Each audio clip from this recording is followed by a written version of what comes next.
So the rapture is when Jesus comes back for his bride, the church. Whereas the second coming is when Jesus comes back for Israel, his chosen people. They are two different events that happen at two different times for two different purposes. Now, listen to me because this is very important. Knowing what each event is helps you to understand the difference between the two. You see, both events involve Jesus coming back. But the truth is, Jesus comes back at two different times for two different reasons. He comes back the first time for his bride, the church, in order to take us to the place that he's prepared for us in heaven. But he doesn't come to the earth. Instead, we meet him in the air. So technically, it's not the parousia. The parousia is what we refer to as the second coming. The parousia is defined as the return of Jesus Christ to the earth at the last judgment. But you see, when Jesus comes back for the bride, he doesn't come back to the earth. That's why we meet the Lord in the air, because it's not the parousia, it's not the second coming. He comes back the second time for Israel, his chosen people, in order to save them from annihilation and to set up his kingdom on the earth. So he comes back to the earth, and all the promises that he's made to Israel throughout the Old Testament are going to be fulfilled. In fact, that's one of the main purposes of the millennium. It's to fulfill the covenant promises that God has made to Israel. So these are two different events at two different times. Now, once you understand this, it becomes pretty easy to distinguish between the two as you're reading through the Bible. In fact, let me show you a chart to illustrate what I'm talking about. All right? Two events, the rapture and the second coming. When the rapture occurs, there's going to be a translation of believers. In other words, we're going to be transformed. This mortal, corruptible body is going to put on immortality and become incorruptible. And I'm going to have a glorified body. Yeah.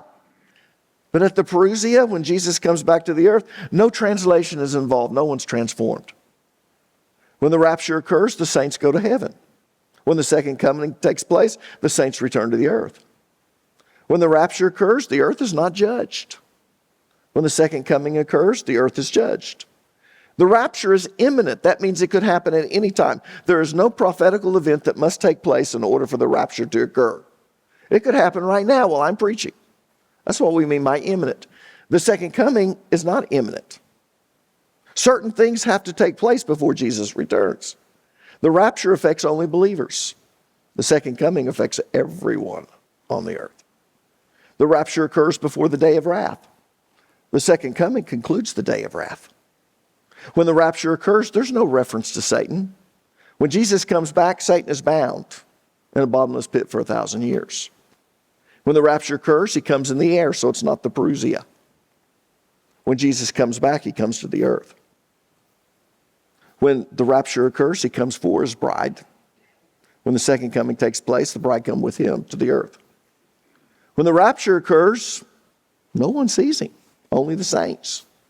Let me tell you what it says. It says in the moment of the twinkling of an eye. When you try to do that in time, it's actually a plank. You can only divide time up to a certain point. I think it's, don't hold me to this, I think it's, I should have looked it up. 1 times 10 to the minus 43 power. Yeah. You can't divide it any more than that. Actually, it's the time that it takes light to pass through the iris. It's not the blink of an eye like you thought. When it happens, it will happen so quickly. You'll never even see the bones come out of the grave. You'll never even see me leave. It'll look like I was here and I was gone and there's nothing else. I don't know if you see the clothes falling, that might be able to be seen. But no eye will see him. When the second coming occurs, let me tell you, every eye will see him. When the rapture occurs, the tribulation begins. Now, that is actually not true, but it's semi-true. How in the world can it be semi-true? Shortly after the rapture, you see, the rapture does not begin the tribulation. The 7-year peace treaty is what begins it in the book of Daniel. When the Antichrist confirms a 7-year peace covenant with Israel, that's when the tribulation begins. The rapture will happen a little bit before that. We don't know if it happened 3 days before it, 3 weeks before it, if it happened 3 months before it. I'm just using the word 3. It might not even be 3. But shortly after that, the tribulation begins. When the second coming comes, when Jesus returns to this earth, the millennium begins. So as you can see, the rapture and the second coming are two different events. that occur at different times because they each have a different purpose. Now, if you don't understand this, you'll end up confusing scriptures that talk about the rapture with scriptures that talk about the second coming and vice versa.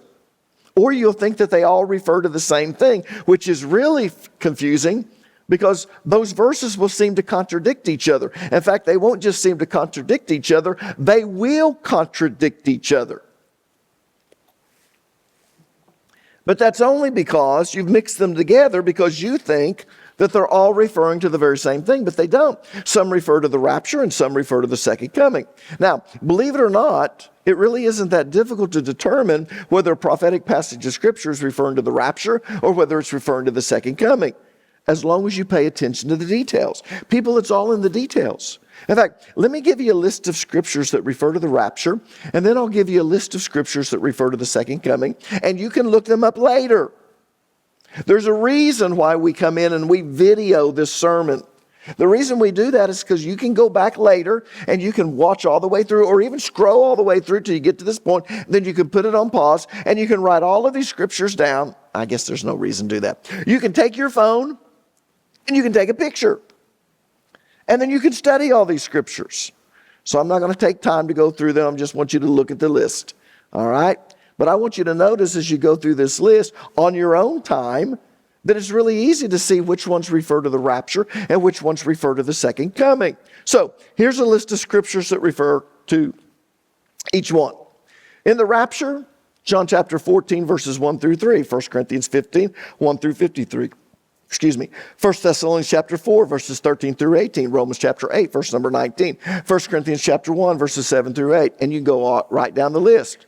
To the second coming, Daniel chapter 2, verses 44 through 45, Daniel chapter 7, Daniel chapter 12, Zechariah chapter 14, Matthew chapter 13, Matthew chapter 24, and you go right down the list. Now listen to me.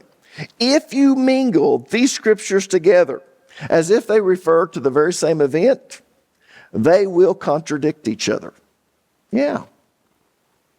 Because they do not refer to the same event. Let me give you an example. When the rapture occurs, Jesus is going to come as a thief in the night. When the second coming occurs, every eye will see him. You read this and you read that and you go, well, that just contradicts each other. Well, the reason it does is because they're two separate events. When you read scriptures about the rapture, it's imminent. It could happen at any moment. You need to be waiting and watching.